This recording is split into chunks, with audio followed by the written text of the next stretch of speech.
غازی علم دین شہید نے جوگی راجپال کو قتل کیا تھا. عدالت جا کے درخواست دی تھی کہ سیدھا خنجر مارا تھا. بولو.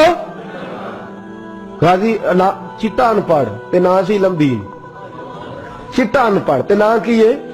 واہ. غازی علم دین. کسی نے بتایا ایک بابا رو رہا ہے مسجد میں. اس نے کہا کیا ہوا؟ تو بابا جی کہتے ہیں بوڑھا ہو گیا ہوں. ہندو راجپال جوگی نے نبی پاک کی گستاخی کیا, کاش میں جوان ہوتا تو ظالم کی گردن کاٹ دیتا. تو گھر گیا ہے, پیسے لیے اماں سے. اماں کہتی ہے تو خرچہ کرتا ہی نہیں, نہ تیرا سگریٹ نہ پانی, کیا ہو گیا؟ کہا اماں بچہ ہی ہے. خنجر لیا, اس کو خنجر کو چھپایا اور راجپال جوگی کو قتل کیا. خود جا کے تھانے گرفتاری دے دی. پہلے لاہور کی جیل میں رکھا. ایک درویش رہتا تھا میاں والی میں مجذوب, ساری زندگی بولا نہیں. وہ پروفیسر محمد یوسف نے کتاب لکھی ہے غازی علم دین کے حالات میں. وہ کہتے ہیں ساری عمر وہ مجذوب بولا نہیں. لاہور میں جب انگریز گورنمنٹ کو خطرہ ہوا نا کہ مسلمان دیواریں توڑ کے غازی کو نکال کے نہ لے جائیں, تو میاں والی منتقل کر دیا. وہ مجذوب ساری عمر نہیں بولا. غازی صاحب چلے نا جب, اس نے نعرے لگانے شروع کر دیے اور جھاڑو دے کے میاں والی کی سڑکیں صاف کرنی شروع کر دی. لوگوں نے کہا کیا ہوا؟ کہنے لگا مصطفیٰ کا عاشق آ رہا, رسول اللہ کا عاشق آ رہا ہے, محبوب کا عاشق آ رہا ہے, سڑکیں دھو رہا ہے. لوگ کہتے تو بولتے نہیں. کہنے لگا تمہارے لیے نہیں نا بولتا ہوں, بندہ بڑا کمال ہے, اس کے لیے بولنا پڑ گیا ہے, مجھے بولنا پڑ گیا سڑکیں. پھر کہنے لگا ایک میان میں دو تلواریں نہیں رہ سکتی ہیں, وہ رہے گا یا میں رہوں گا. ایک شہر میں دو عاشق کیسے رہیں گے؟ یہ بات کہی. ادھر غازی علم دین کی سواری میاں والی پہنچی, ادھر وہ مجذوب فوت ہو گئے.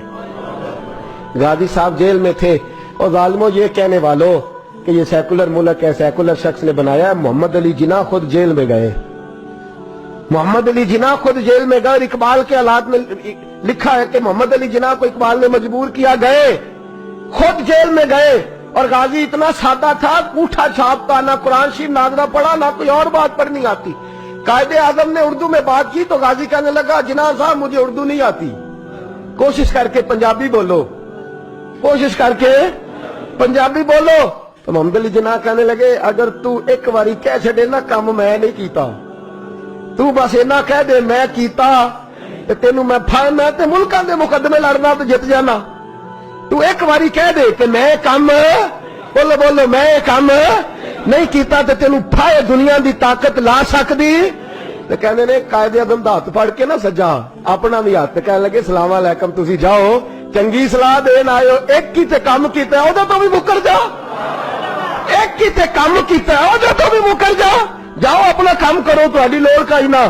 امیر ملت پیر جماعت علی محدث علی پوری چلے, تاجدار گولڑا حضرت شیخ وقت پیر سید میر علی شاہ صاحب گئے ملنے. حضرت خواجہ شمس العارفین سیالوی گئے جیل میں ملنے. تو غازی صاحب نے ہاتھ چومے کا, اور سید زادو میں ان پڑھ بھی, میں غریب بھی, تم میرے پاس ملنے آ گئے ہو, اچھا بڑی بندہ نوازی آئے ہو تو کوئی بات ہی سناؤ. تو پیر جماعت علی شاہ صاحب بڑے پکے حافظ تھے, کہنے لگے تو قید میں, حضرت یوسف بھی قید میں تھے, تجھے سورت یوسف نہ سنائے؟ تو قید میں, حضرت یوسف نے بھی قید کاٹی ہے, تجھے سورت یوسف نہ سنائے؟ غازی صاحب کہنے لگے سناؤ. تو پیر صاحب نے پڑھنی شروع کی تو رونا بھی شروع کر دیا, پڑھنی شروع کی تو رونے لگے. تو جب روئے ہج کی بدی تو کوئی زیر زبر لفظ آگے پیچھے ہو گیا. ان پڑھ غازی جس نے پڑھا ہی کچھ نہیں. پیر صاحب سے کہنے لگا حضور غلطی لگ گئی ہے, ذرا صحیح کر کے پڑھے, غلطی لگ گئی ہے ذرا صحیح کر کے پڑھے, تلاوت روک دی. صدق اللہ کہنے لگے اور تو پڑھا ہی نہیں, تو نے نظر والے تھے نا تینوں, پڑھا ہی نہیں, سچی بات کر, کھل کے بات کر, کیا ہے؟ تو غازی علم دین کہنے لگا تسی بزرگ ہو, تسی نہ ہوندے تو میں کدی نہ دسدا, تساں سارے پھٹی تے بیٹھ کے حافظ کول پڑھیا ہے, تے ایتھے جدوں راتی ہنیرا پیندا جے مدینے والا چن آپ ہی آ جاندا ہے, تساں پھٹی کول پڑھیا ہے.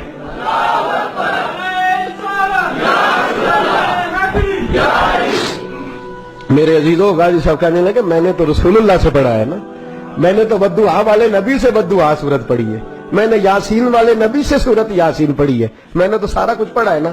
غازی علم دین کو پھانسی لگائی تھی انگریز نے, شکوہ کوئی نہیں تھا.